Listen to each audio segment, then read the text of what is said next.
Dear viewers, আমাদের এই চ্যানেলে সাধারণত আমরা ইংরেজি সংক্রান্ত যে কোনো বিষয় অর্থাৎ ওয়ার্ড মিনিং, ফ্রেজ, প্রভার্বস এছাড়া দৈনন্দিন জীবনে ব্যবহৃত যে কোনো সেন্টেন্স নিয়ে বিস্তারিতভাবে আলোচনা করে থাকি। তো আজকের এই ভিডিওতে মূলত 10টি গুরুত্বপূর্ণ অর্থাৎ যে কোনো প্রতিযোগিতামূলক পরীক্ষার জন্য গুরুত্বপূর্ণ ও দৈনন্দিন জীবনে ব্যবহৃত প্রভার্বস বা প্রবাদ বাক্য নিয়ে আলোচনা করতে যাচ্ছি।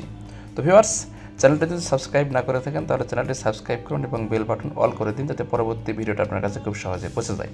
আমাদের আজকের প্রথম প্রভাবসটা হচ্ছে অল্প বিদ্যা ভয়ঙ্করী, যেটা ইংলিশে বলা হয় a little learning is a dangerous thing or shallow knowledge turns once head. 2 নম্বরে যে প্রবাদটি নিয়ে আলোচনা করব সেটা হচ্ছে চোর পালালে বুদ্ধি পারে, অর্থাৎ প্রয়োজনের সময় বুদ্ধি সাধারণত পাওয়া যায় না, কিন্তু প্রয়োজন ফুরিয়ে গেলে মানুষের বুদ্ধি বৃদ্ধি পায়। তো এটাকে ইংলিশে বলা হয় after death comes the doctor or to be wise after the event, অর্থাৎ ঘটনা ঘটে যাওয়ার পরে এই কাজটা করলে ভালো হতো এরকম মনে হওয়া আর কি। নাম্বার 3তে যে প্রভাবসটি নিয়ে আলোচনা করব সেটা হচ্ছে চকচক করলে শোনা হয় না, অর্থাৎ কোনো জিনিসকে সাধারণত বাহির থেকে দেখেই চেনা যায় না। অনেক জিনিসই নকল হতে পারে, সেটার রূপ ভালো হতে পারে কিন্তু ভিতরের গুণটা আসল নাও হতে পারে।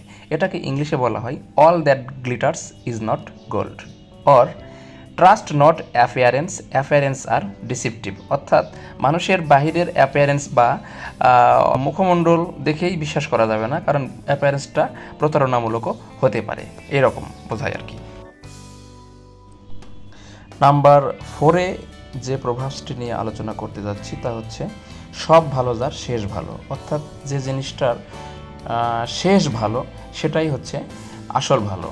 শুরুটা যেমন হোক শেষটা ভালো হওয়া উচিত। এটাকে ইংলিশে বলা হয় all's well that ends well. এখন যে প্রভাব নিয়ে আলোচনা করতে যাচ্ছি সেটা হচ্ছে যেমন কর্ম তেমন ফল, অর্থাৎ যেরকম কাজ করা হবে ঠিক সেরকমই তার রেজাল্ট আসবে, এটাই বিষয়। তো এটাকে ইংলিশে বলা হয় as you sow you reap or as you brew so you drink. সেটাই স্বাভাবিক, যেরকমটা কর্ম হবে কর্মফলটাও ঠিক সেরকমই হয়। চোরে চোরে ম্যাস্তুতু ভাই, এই প্রভাবটা সাধারণত একই জাতীয় লোক বা সমগোত্রের লোককে বোঝানো হয়। ইংলিশে বলা হয় birds of a feather flock together. কয়লা ধুলে ময়লায় জানা, অত্যন্ত গুরুত্বপূর্ণ একটি প্রভাব, অর্থাৎ যে মানুষটা খারাপ তাকে হাজার চেষ্টা করে শুধরানো যায় না, এরকম অর্থে ব্যবহৃত হয়। ইংলিশে বলা হয় black will take no other hue. এরপরে দেখুন গবরে পদ্ম ফুল, এটা সাধারণত নিচু কুলে মহৎ ব্যক্তিকে বোঝায়, মানে যেখানে কোনো মহৎ ব্যক্তি জন্মগ্রহণ করে না, অত্যন্ত অশিক্ষিত জায়গাতে শিক্ষিত মানুষের জন্ম বা খারাপ কোনো জায়গাতে ভালো জিনিস বা বস্তুর জন্ম, এরকমটা বোঝায়। ইংলিশে বলা হয় blossoms in the dust or mask in the canal. Number 9-এ আমরা দেখতে পাচ্ছি দাঁত থাকতে দাঁতের মর্যাদা জানে না, অর্থাৎ কোনো জিনিসের মূল্য বোঝা যায় না যতক্ষণ না ওই জিনিসটা হারিয়ে যায়। কাছে কোনো ব্যক্তি বা কোনো গুরুত্বপূর্ণ জিনিস থাকলেও তার মূল্য বোঝা যায় না, সেটাই এই প্রবাদ দ্বারা বোঝানো হয়। ইংলিশে বলা হয় blessings are not valued till they are গন।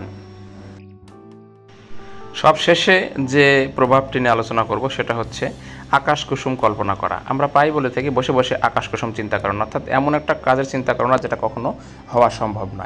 এটাকে ইংলিশে বলা হয় build castle in the air, অর্থাৎ আকাশে বসে থেকে বিল্ডিং তৈরি করা, এটা কখনো দুর্গ তৈরি করা, এটা কখনো সম্ভব না। আকাশে কখনো দুর্গ তৈরি করা যায় না, অর্থাৎ সময় নষ্ট করা এক কথায়। তো ভিউয়ার্স, আজকের ভিডিওটা যদি ভালো লাগে তাহলে অবশ্যই চ্যানেলটি সাবস্ক্রাইব করবেন এবং বেল বাটন অল করে দিবেন, যাতে পরবর্তী যে কোনো ভিডিও আপনাদের কাছে খুব সহজে পৌঁছে যায়। ধন্যবাদ, ভালো থাকবেন, সুস্থ থাকবেন।